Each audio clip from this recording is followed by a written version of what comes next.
রাজশাহীর তানোরে নলকূপের গর্তে পড়ে যাওয়া ২ বছরের শিশু সাজিদকে প্রায় ৩২ ঘণ্টা পর অচেতন অবস্থায় উদ্ধার করে ফায়ার সার্ভিস।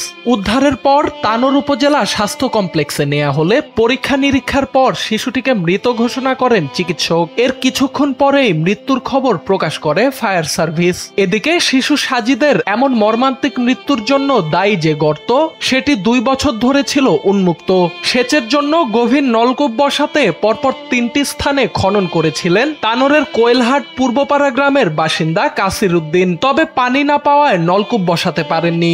ভরাট না করে পরিত্যক্ত অবস্থায় প্রায় ২ বছর গর্তগুলো ফেলে রেখেছিলেন কাসির উদ্দিন, যার একটি গর্তে পড়ে যায় ২ বছরের শিশু সাজিদ। RICL TMX, যুগের পর যুগ স্থাপনা থাকে মজবুত।